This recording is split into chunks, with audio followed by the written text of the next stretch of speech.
In the name of the Father, and of the Son, and of the Holy Spirit. Amen.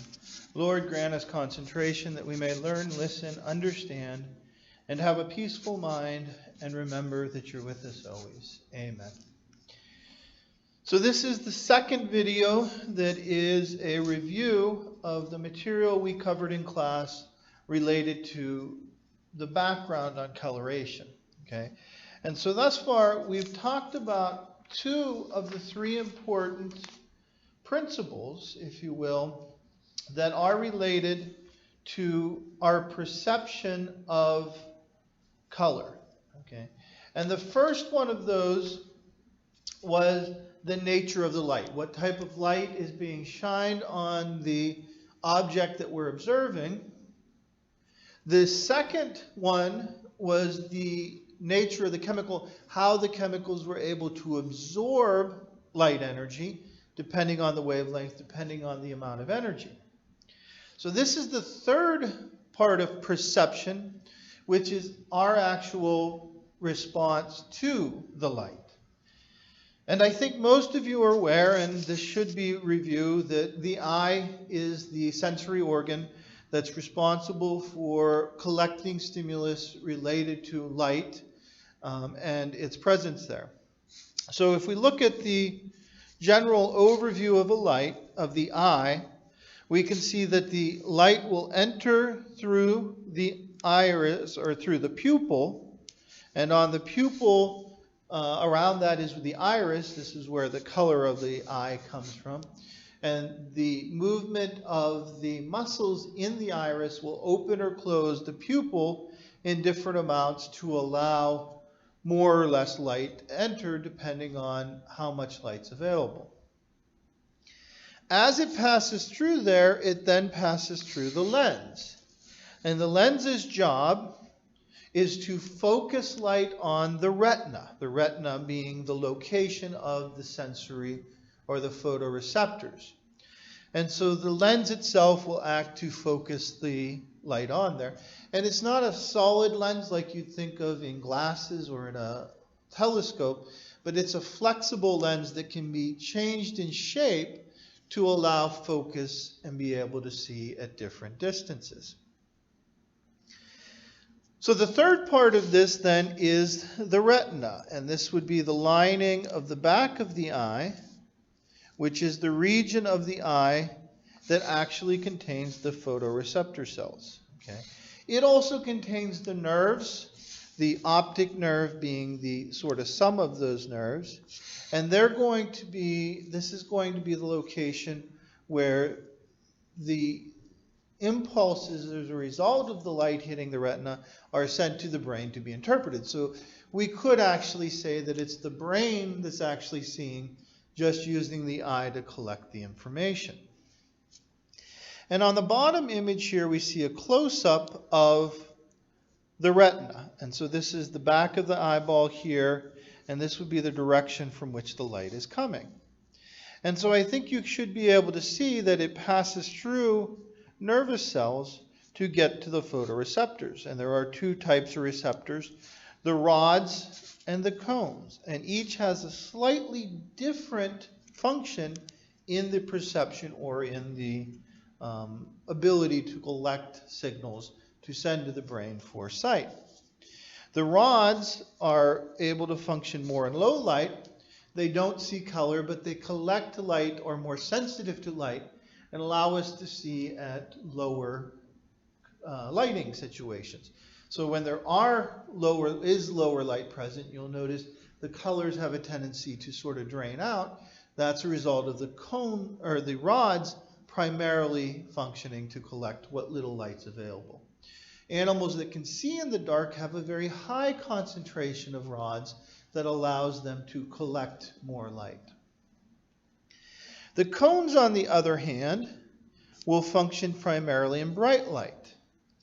And as we'll see in a second here, there are different types of cones that will react differently to different wavelengths of light. So the cones themselves are where we're actually perceiving the color. And so when we talk about the cones, again, One of the two important points is, first of all, that they're not active in low light. So in low light, the ability to perceive color is lost because the cones require a higher intensity of light to be able to gather information. Now, not all cones are the same.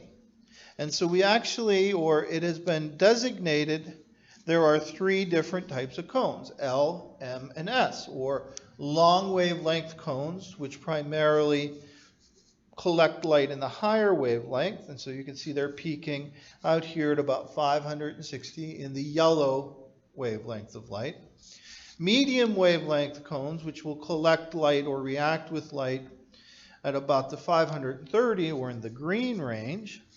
And then short wavelengths of light, which will collect light in the violet-purple range. Okay. And so the combination of the different cones and their reactivity to what you're viewing is what determines what color we perceive. And so deficiencies in any of these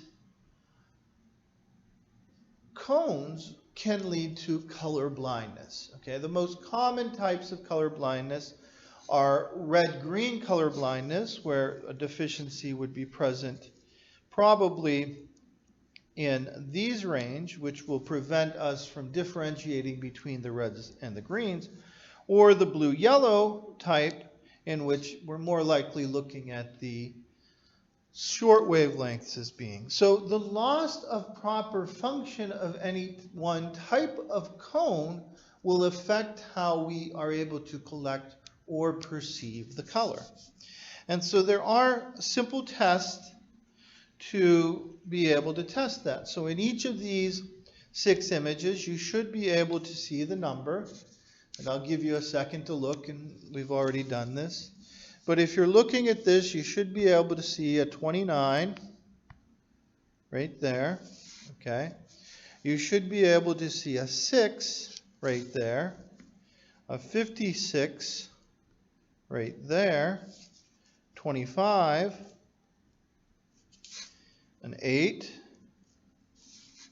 and a 45. Okay. Now, if you're having trouble or if you can't see any of those numbers there, that means that you probably have a deficiency in one or more of the cones that you have in your eye. And so this is what results in color blindness. Again, when we talk about perception of color, that's what we're talking about, is the loss of the function of these different cone abilities. Okay, and now it's probably a lot easier to see them now that I highlighted where they are. So this is where we get, again, the point here is when we talk about coloration, we're actually talking about, in addition to the dyes or the color agent itself, we're also talking about the properties of the eyes and how that may change our perception. So the next thing, there's 2 other things I want to do, and then we'll sort of look at the classification of dyes. The first thing I want to talk about is pH. And if you remember, we've talked about pH. So pH lower than 7 is acidic. Okay. Higher than 7 is basic. Okay. And what determines this is the concentration of hydrogen ions, of protons that are present in there. Now, this is an important consideration, the pH of the solution, because changing the ions present in the solution can change the location or the nature of the double bonds. And so for the example of the dye we have here, you can see at an acidic pH, it's red. Okay, very acidic, pH less than 3. As we raise the pH, we're now up to 4 or 5 here, it's colorless. It loses all color together. Well, notice what happens. If you look right here, you can see there's a positive charge on the oxygen and a double bond connected there. On this one, we no longer have the positive charge, and there is no double bond. We've also added a hydroxyl group there. So that change in the double bond, again, changes the ability for the dye to interact with certain wavelengths of light. In this case, it begins to absorb all the wave, or reflect all the wavelengths of light, which means it's clear. There's no longer a color agent there. If we increase to nearly neutral, 6 to 7, we change again. If we look at this particular molecule, you can see now we've added a double bond there where previously there wasn't, and we also have removed the hydroxyl group. So again, we're shifting the double bonds. One additional one that's worth pointing out is the changes here. So we're shifting the double bonds, which means we're changing the reactivity with light. This increases again as we go to 7, and then when we get over 8, which changes the color. And again, focus on sort of this region in particular to note the changes of the double bonds. And so pH can be an important factor. In fact, since we've done this lab, we've already looked at the pH indicators from cabbage, so you got a better look at that. Now, another consideration is the oxidation or reduction of a molecule. This is going to add electrons, okay? Reduction is the addition of electrons.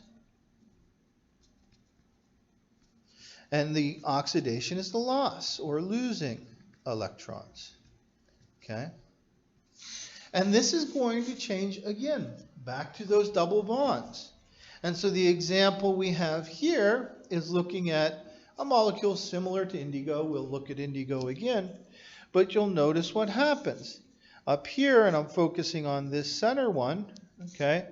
In its oxidized form, which means it has less electrons, there's a double bond connected with that nitrogen. When we reduce it or add an electron, this is then going to cause it to change that double bond. And the change in that double bond is reflected in the change in color. Okay? That's one that I'm pointing out. I'll circle this part of the molecule too. You can see a significant change in the organization of the double bonds there.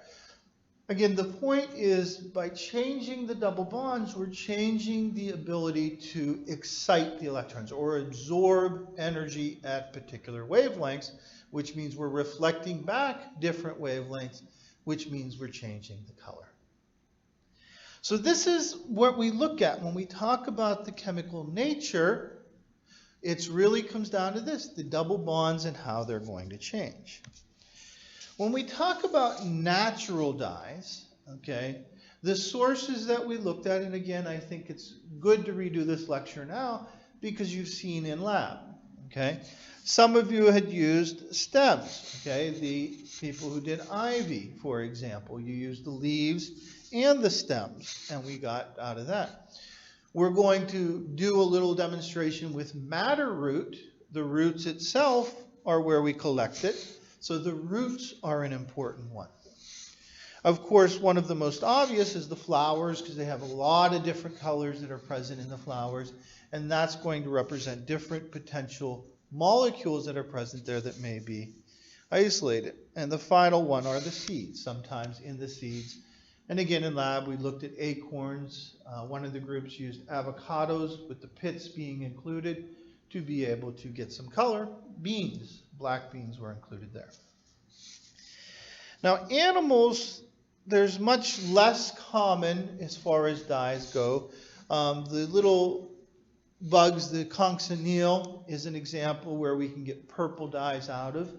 But in this case, with animal sources, it's again going to be the similar sort of thing where it's making these chemicals for a particular purpose.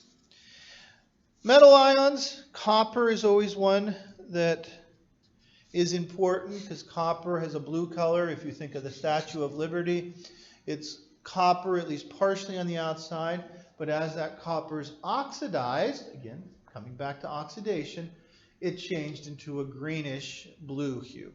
So copper can give us a blue color. Iron's another one, okay? Iron, Fe, is going to, when it's oxidized, take on an orange color. So think of the streams around the college where the mine drainage is in there. As that iron comes out, it begins to precipitate and come out as an orange color.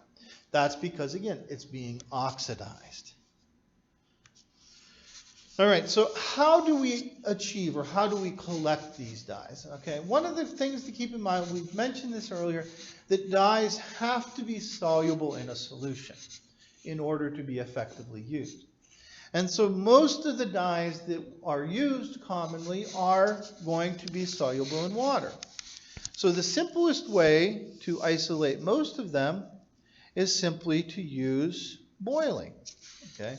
Place the samples in boiling water for a couple of hours, maybe overnight, and that will remove the dyes from the plants. In some cases, we have to include chemicals or a chemical reaction to be able to break down the chemical to release that. And so some of these involve alkali. Okay, we could also say that this would be basic. In other words, a high pH solution that we would use. Ammonia being one of the examples. Sodium carbonate or washing soda, another good commonly used. Acid extraction, again, vinegar would be a common chemical used, that, acetic acid. In some instances, more rare, but it's going to take a nonpolar solution, such as ethanol or acetone. Again, think of acetone as being nail polish remover, something that will dissolve nonpolar molecules. Now, in particular with the alkali extraction, okay, we see that as being important in molecules that contain a phenol group. The phenol group will react under the high pH to allow for extraction. Oftentimes, we will have these dyes that are bound to other chemicals. Okay, glycosides are an example of that, where you have sugar that's attached to the dye molecule. And so the addition of chemicals such as alkali, in some cases, less cases, acid too, or the nonpolar, they will actually break this bond between the two and release the dye. So it has to go through processing in order to be released. Now I left this to the end with the glycosides because it connects to the last point, which is fermentation. And I know you guys are aware of fermentation for a variety of different things, but this is going to be oxidation or breakdown of a chemical without oxygen present. And so enzymes in the bacteria are going to be important in this process of breaking down the plant material to release the chemical. Okay. Think of the example of retting. When we talked about the fibers, we talked about retting the flax to release the linen fibers. Well, what was that? The microbes or microorganisms in there would break down the material that didn't include the fibers so that the fibers could then be released. Similar idea here, where we can incubate in a microbial system to be able to break down the plant material and release the dye. And this is an example shown through the process of fermentation. Okay? And we watched the video. You guys can use the link. There's a link below. There's also a link embedded into the picture. I'll post both of those up on Schoology that showed this. And so what we have to do is, you'll notice where it starts. It starts as a glycan. And the glycan has the sugar attached to the dye. It then goes through an oxidation process to create the indigo dye. So we actually have to have this reaction occurring. Again, oxidation occur. And finally, it will go through a reduction to make the form of the dye that has this nice, rich blue color. And that reduction process is where fermentation is occurring. So the idea here is that we're using enzymatic, we're using the reactions of the different chemicals to be able to, or the microorganisms, I should say, to be able to release the dye. So when we talk about the types of dyes, okay, there's a half of this that we're sort of ignoring, and that's the synthetic dyes. Synthetic dyes mostly come about because we've been able to identify the structure of the natural dyes, and then chemists would take and use that to be able to make chemicals with a similar structure, which show similar properties as far as the chemicals go. Now, as far as the classification, there's lots of ways that we can classify them, and each has its own value. And so the next few slides, after we show you, again, another example of some dyes, we'll go through these and looking at the different ones. So we can classify by color, okay? And so classification by color, it kind of relates to the chemical structure itself, but classification by color is going to give us the different classes. Now, this is generally not used a lot simply because the color may be similar between two chemicals, but the method of application, the method of isolation, or the method of handling may be significantly different. So there is a value in classifying for color in that you know what color it's going to be, but the classification itself is not present there. Okay? So again, here's a look at a number of different dyes that we could classify based on their color, but also classify based on chemical structure. And so the chemical structure is describing the similarities between them. So we have indigo with the two double rings attached together. Anthraquinones, again, similar structure. We're missing this inner ring is not present there, but we still have the ring structure that's connected together. Alpha naphthaloquinones, okay, they are going to have an even a little more complex structure, okay. They're sort of, actually they're not, they're actually kind of half of that. But again, we're adding an additional double bond on there that may not be present on the larger ones. Flavonoids, we have a flavone here and a flavonol there, common in yellow colors. Dihydropyrans, similar structure, are related to, obviously, a different structure there. And the anthocyanins, which again show a connection here. The last one are the carotenoids, beta-carotene being the example there. And again, you can hopefully see now how unique this structure is rather than the ring structures, we have double bonds in these long chains also. So again, related to how we can classify it. And the classification based on the chemical structure can begin to give us an idea of its application. So the next way we could classify is by method of application. Vat dyes, the indigo dyes are representative of this, and these are dyes that are going to require sort of longer periods of incubation. They typically will only be soluble in certain types, certain phases, whether it's reduction or oxidation that has to occur. That means it's going to be applied in that way. Direct dyes, natural dyes that are water soluble, and they can be applied directly to the fibers. Generally, heating will be involved. Now, acidic dyes, as the name implies, means that they're going to possess a carboxyl group. Okay?